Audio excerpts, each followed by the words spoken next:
Two things have happened after Liberation Day. This is just an observation, namely that if you look at the weekly data for consensus earnings expectations, they have come down quite significantly, both for Q2 and Q3 for the S&P 500. Right. So the first thing that has happened is a downward revisions to earnings. The second thing that has happened is that we normally have a very tight correlation between interest rates and the dollar.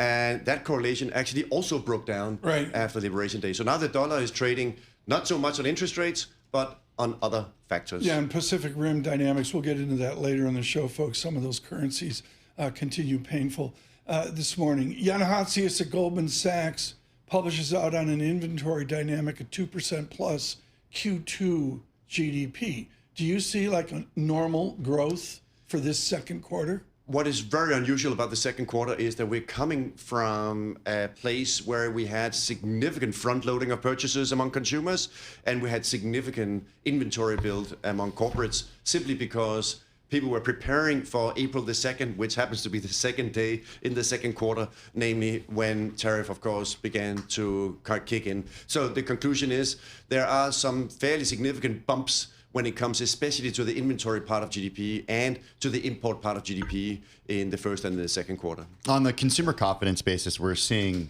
consumer confidence get hit as a result of tariff policy. Still, though, in the hard data, we're not necessarily seeing it hit there. When do we see it hit? So Barclays yesterday had a very important note that looked at, just like several others, at the high frequency data. And what they are seeing in the daily data is that we're beginning to see a slowdown for high-end consumers, especially when it comes to airline bookings, hotel reservation, recreational travel more broadly, and also higher-end durable goods. So one way of looking at this is that you should ultimately expect to see, especially those that are now impacted by the stock market correcting, you should begin to see them begin to slow down their consumer spending. And that is exactly what the data is beginning to show. So yes, it is still early in terms of when tariffs were implemented. We're still only a few weeks in, but the longer this shock persists, the higher is the risk, of course, that this is going to drag down also hard data. What is the risk there? I mean, contextualize this for us, because the president, yesterday we heard from Bill Ackman, who said, okay, I want to see a 180-day pause. Now, I want to see this 90-day pause extended to 180 days.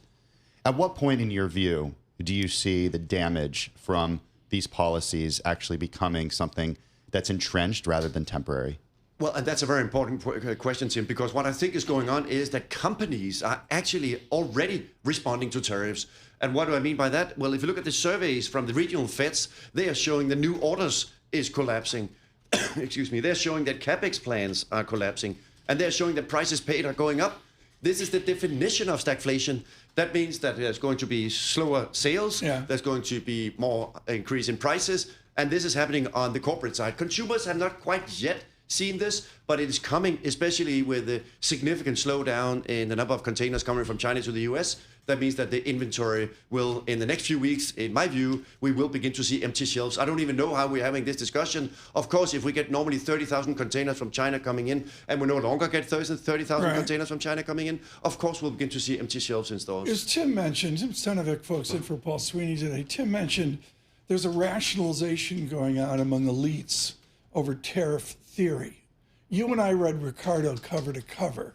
There's no rationalization. Either tariff theory of a pseudo-McKinley doesn't work, or you believe it's going to work.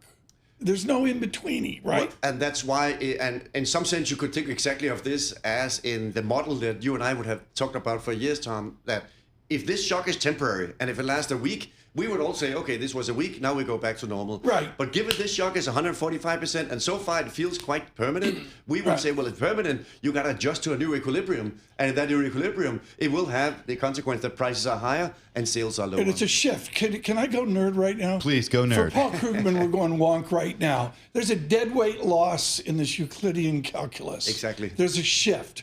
Who allocates the deadweight loss?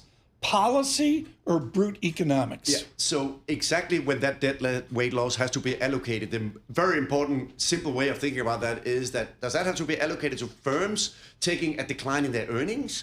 Or does it have to be instead allocated to consumers basically facing higher prices? So put in very plain English, the container arrives in Los Angeles, someone needs to pay the tariff.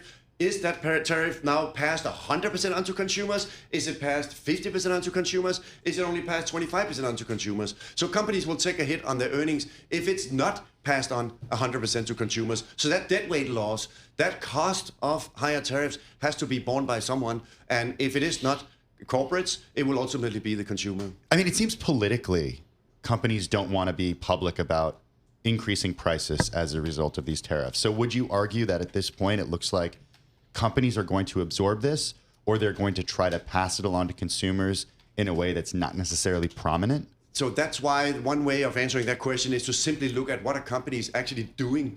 And for example, from the Dallas Fed, the Philadelphia Fed, the New York Fed, the Kansas City Fed, the prices paid component. In other words, what a company is saying in terms of what is the price that I'm paying for goods that are inputs in my production. And if the answer is prices paid is going up, and at the moment prices paying is skyrocketing because companies are saying, I'm paying more. And if I'm paying more, then I'm saying in this survey from the Fed, the prices are going up. So that's not a political discussion or political statement. It's just the facts that companies are saying they're paying more. So as a result of that, we should expect, it happens to be the case when you overlay that together with the CPI inflation, that will be lifting inflation eventually.